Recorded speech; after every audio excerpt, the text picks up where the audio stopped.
이제 영어라는 것은 그렇게 아이가 정말 그 상황에서 자연스럽게 영어를 배움으로써 생기는 자신감? 그거는 부모가 해줄 수 있잖아요. 수학을 못 푸는데 부모가 어떻게 해줄 수가 없잖아요. 안녕하세요. 대치동 캐슬입니다. 여러분들 제 옆에는 아리따운 작가분이 계십니다. 자기소개를 부탁드릴게요. 네, 안녕하세요. 저는 박은정이라고 하는데요. 현재 영어 교육에 대해서 학부모님들하고 교사 선생님들에게 이제 강의도 하고 그리고 뭐 책도 쓰는 그런 활동을 하고 있습니다. 여러분 너무 반갑습니다.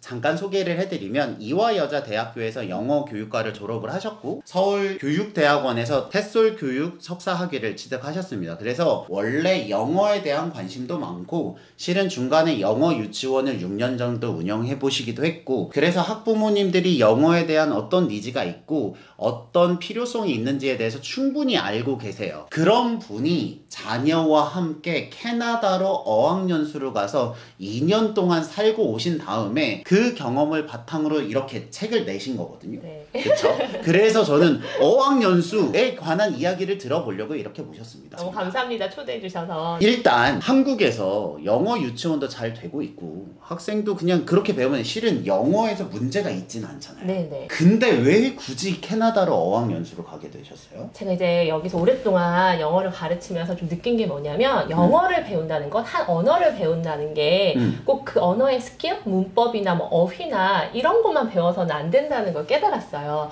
그 영어 언어를 쓰는 사람들의 사고방식, 생활방식, 문화 이런 것들을 진짜 알아야지만 사실은 이제 어떤 언어를 배우는 거에 진짜 핵심을 배운다고 생각을 했거든요. 그래서 저도 사실은 한 번도 외국에서 살아본 경험이 없고 저희 아들과 조카에게도 좀 외국에서 정말 그 문화를 배울 수 있는 기회를 꼭 주고 싶었어요. 그래서 캐나다에 가게 되었습니다.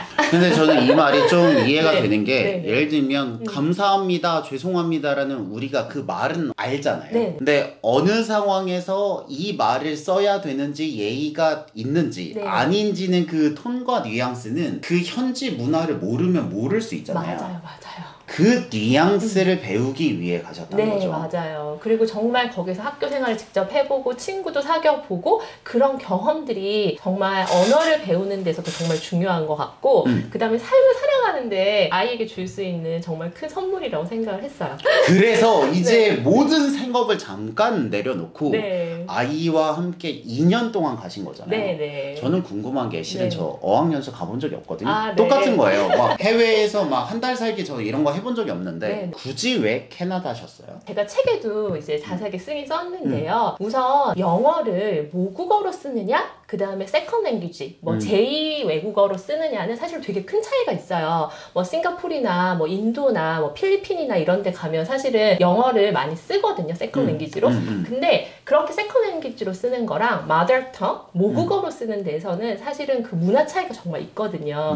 그래서 우선은 제가 첫 번째 이렇게 어느 나라를 갈까 고민을 할 때 영어를 모국어로 쓰는 나라에 가야 된다. 그래야지만 영어를 쓰는 사람들의 문화를 배울 수 있다라고 생각을 했더니 좀 선택지가 완전 좁혀지더라고요. 뉴질랜드는 네네. 모국어가 아니에요? 모국어 맞아요. 그렇게 되면 뉴질랜드, 호주, 뭐 미국, 캐나다, 영국 이렇게 좀 좁혀지죠. 그러면 그 안에서는 왜 캐나다였어요? 우선은 좀 물가도 생각을 했고요. 좀 캐나다가 우리나라 물가 수준이랑 비슷해요. 그래서 물가도 좀 생각을 했고 안전도 생각을 했고 그렇게 생각하면 사실 호주, 뉴질랜드도 좋은 나라인데요. 섬이잖아요. 네. 그러니까 좀 어디 확장성이 부족한데 캐나다는 미국이랑 가깝잖아요.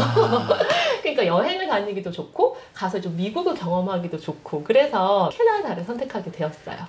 그러니까 네. 일단 모국어로 영어를 쓰는 나라를 고르니까 이제 좀 좁혀졌고 그리고 물가도 생각하고 안전을 하면 호주, 뉴질랜드, 캐나다 정도가 나왔는데 대륙에 붙어있기 때문에 다른 데로 여행을 해서 확장하기는 캐나다가 좋다. 생각은 엄청 하셔가지고 선택을 하셨네요. 그쵸. 나름 정말 주어진 시간과 돈 안에서 최선을 다해야 되기 때문에 많이 고민을 하고 선택한 나라가 캐나다였어요. 그러면 이제 돈 얘기를 하면 그러면 돈이 엄청 비쌀 거라고 생각하는데 얼마 정도 들어요? 1년에 생활하면 뭐 물론 편차에 따라 다르겠지만 맞아요. 책에서 내온 것처럼 여행을 꽤 많이 가셨거든요. 네네. 그렇게 되면 대략 얼마 정도 드나요? 정말 이제 어떤 예산을 가지고 그쵸. 어떻게 쓰느냐의 문제인 것 같아요. 되게 저는 절약을 하고 생활비에서 절약한 돈을 여행으로 많이 이제 활용을 했거든요. 그래서 기본적인 물가 수준은 한국이랑 비슷한데 집 렌트비나 이런 서비스 비용은 좀 비싸고요, 한국보다. 그쵸. 네, 그 대신 어떤 농산물이나 이런 것들이 좀 싸요. 그래서 좀 이렇게 하다 보면 되게 비슷해지는 것 같아요. 평균치로 내면. 그러면 네네. 서울에서 한 달 사는 비용, 뭐 예를 들면 네네. 4인 가족이나 2인 가족 그러면 한 200만 원에서 예를 들면 300만 네네네네. 원 선으로 잘 생활하면 막을 수 있다. 네, 맞아요. 막을 수 있다. 거기서 절약을 조금 해서 매달 이제 저축을 해서 남편이 이제 돈을 보내줬으니까 그쵸. 그 돈을 절약을 해서 여행 경비로 쓰는데 여행도 최대한 아껴서 이제 잘 다닐 수 있도록 노력을 했죠. 네. 그러면 생각보다 뭐 6천만 원? 예를 들면 네. 6천만 원, 7천만 원 정도면 그래도 1년을 나쁘지 않게 살 수 있다. 네, 한 7, 8천 선에서 그 제가 정도? 했고요. 그럼 네. 엄청 비싸진 않네요. 그렇죠. 정말 어떻게 머리를 쓰느냐, 노력을 하느냐에 따라서 그냥 이제 충분히 할 수 있고 거기서 이제 또 풍요롭게 사시는 분들은 또 완전 많이 쓰겠죠. 쓰죠. 그건 끝이 없는지만. 네네네, 맞아요. 근데 실은 8천 정도면 물론 큰 비용이에요. 큰 비용이지만 거기 가면 예를 들면 어른들이 일을 안 하고 쓰기만 하니까 네네. 이게 내가 직장을 다니면서 쓰는 7, 8천과 쓰기만 하는 생활에서 7, 8천은 이게 느낌이 다르기 때문에 저는 이 정도면 굉장히 비싸지 않은 비용이라고 생각합니다.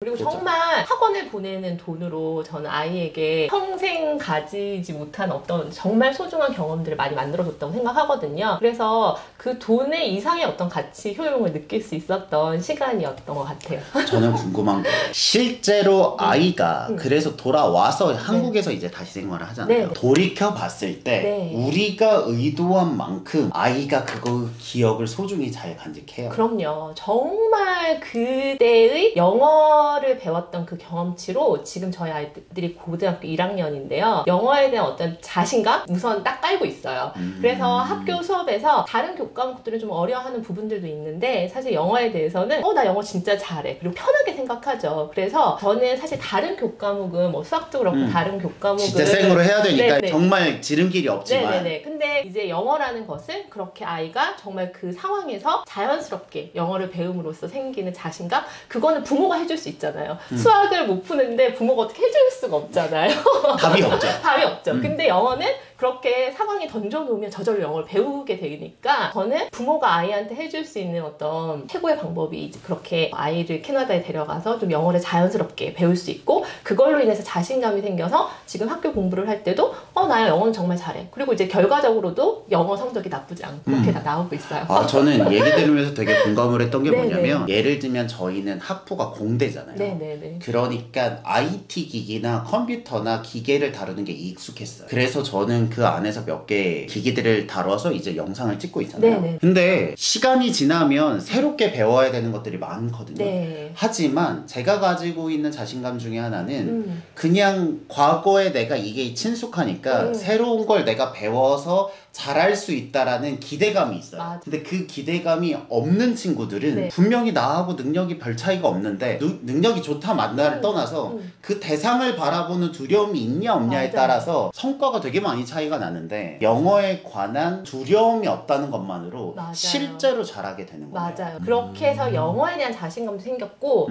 사실 거기서 아이들이 잘 지내지만 어쨌든 새로운 곳에 새로운 문화, 새로운 친구 정말 낯선 곳에서 아이들도 나름 이제 고생을 해서 적응을 해서 자기가 이제 아이들이 살아남은 거기 때문에 그 자신감으로 또 한국에 돌아와서도 무언가 새로운 어떤 문제들을 맞닥뜨렸을 때 잘 해결해 나가는 것 같아요. 그래서 자신감, 자존감 그런 것들이 오히려 높아졌다라는 생각을 많이 하고 제 생각뿐만 아니라 같이 거기서 지냈던 엄마들의 어떤 공통된 생각이라고 느꼈어요. 이거 안 짰는데 저는 네네. 이 책을 읽으면서 여행이 왜 삶이나 학생들에게 도움이 되는가에 대해서 그동안에는 제가 제 언어로 잘 이해를 못했다가 이 책을 읽으면서 저는 무슨 생각을 했냐면 문제 해결력이 늘겠구나. 왜냐면 생판 모르는 곳에 가서 렌트해야죠, 집 계약해야죠, 여름 캠프 등록해야죠, 여행 가려면 다 그거 일정 짜야 되면 얘네 입장에서 보면 한 번도 안 해본 거를 계속 고생을 하는 맞아요. 거잖아요. 근데 제가 왜 이 말씀을 강조드리냐면 제가 최근에 A급 챌린지도 그렇고 유튜브도 그렇고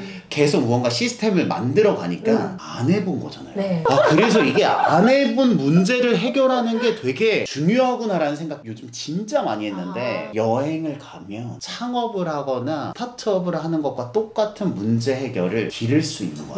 맞아요. 저자 의도를 정말 알아주셔서 저는 들으면서 이래서 여행이 사람에게 성장을 주는구나라는 게 예전에 그냥 쉬고 돌아오면 에너지가 충전돼서인가라고 생각했는데 그게 아니라 안 해본 걸 해봄으로써 문제를 어떻게든 해결해가는 그 능력이 들어와서 공부나 업무를 할 때 똑같이 발현이 되면 걔는 어떻게든 뭘 하는 거예요. 맞아요. 그래서 제가 지금 현재 뭐 학교 성적도 중요하지만 이 아이의 삶에 있어서 그게 큰 밑바탕이 될 거라는 그런 생각을 해요. 근데 만약에 저자님처럼 2년을 못 가면 저자님이 되게 친절하게 약간 가이드북처럼 너무 2년이 힘들면요 뭐 한 달짜리 가셔도 되고요. 한 달로 가면 이제 영어 캠프 위주로 이렇게 쭉쭉 짜고 그게 더 되면 3달 살기도 되고요. 그럼 이제 단기 어학센터 이런 거를 가는 거고 1년짜리를 가면 학교를 등록 이게 코스별로 이렇게 있더라고요. 그렇게 한 달이나 3달을 살더라도 저는 그 뉘앙스는 충분히 느낄 수 있지 않나. 맞아요. 그래서 정말 사람마다 상황은 다 다르잖아요. 그쵸? 집집마다 상황도 다르고 그렇기 때문에 갈 수 있으면 또 너무 좋고 갈 수 있는데 길게 가면 더 좋지만 그게 안 된다면 한 달, 뭐 3달 이렇게라도 좀 계획을 해보시면 어떨까 하고 제가 이렇게 추천을 드렸어요. 그래서 자신의 상황에 맞춰서 선택을 하면 그 맛을 볼 수 있을 것 같다. 그러면 거기서 배우는 영어가 실은 영어 유치원도 해보고 한국 교과에서 진짜 빠삭하게 다 알잖아요. 달라요? 다르죠. 이제 학교 특히 이제 한국에서 중고등학교에서 배우는 내신 영어, 문법, 그다음에 뭐 입시 영어 이런 것들이 사실은 좀 다르죠. 왜냐면 이제 어쨌든 성적을 내야 되고 평가를 해야 되고 등급을 나눠야 되기 때문에 정말 뭐 원어민들이 영어를 쓰는 이제 모국어로 쓰는 원어민들이 전혀 이렇게 중요하게 생각하지 않는 부분에 대해서 우리 학교 영어는 되게 신경을 쓰죠. 그래서 디테일한 부분들에 들어가면 사실은 좀 따로 공부를 해야 되는 부분이 있는데 그래도 어렸을 때 영어를 이제 정말 모국어 상황에서 배웠고 아이가 영어에 대한 자신감이 있으니까 처음에 한 6개월에서 한 1년 정도는 학교 공부를 하거나 한국에서 다니는 학원에서 공부를 하는 거에 조금 어떤 차이를 애들이 느껴요. 특히나 이제 문법 용어들 되게 우리나라 뭐 현재 완료, 뭐 수동태 이런 거 아이들이 전혀 모르거든요. 자기가 말로 쓸 수는 있는데 수동태가 뭔지 몰라. 이렇게 되는데 그건 금방 적응이 되더라고요. 그러면 다시 질문하면 시험 영어로서 이전에 생활 영어로서 배우는 건 흔히 한국에서는 영유로 많이 가잖아요. 맞아요. 그럼 질문. 영유의 영어와 거기 캐나다에서 배웠던 영어는 차이가 있어요? 기본적으로 이제 쓰는 영어는 다 비슷한데 그쵸. 언어 자체는 비슷한데 상황이 다르죠. 영유는 그래도 어떤 학습적인 어떤 결과를 내기 위해서 시험도 보고 아이들이 무언가 좀 스트레스를 받는 상황에서 배우게 되는데 기본적으로 이게 생활을 위한 영어지만 언젠가 이거 가지고 단원평가 볼 테니까 공부해야 돼 라는 학습이라는 디폴트가 깔려있는 생활 영어인데 캐나다에 가면 걔네들이 진짜 생활 영어니까 생활 영어고 그냥 놀면서 배우는 거니까 운동하면서 배우고 친구들이랑 놀면서 배우고 여행 가서 그냥 영어 쓰면서 배우고 하는 거니까 정말 노 스트레스죠. 그래서 영어라는 컨텐츠 자체는 비슷하지만 어떤 환경이 정말 다른 것 같아요.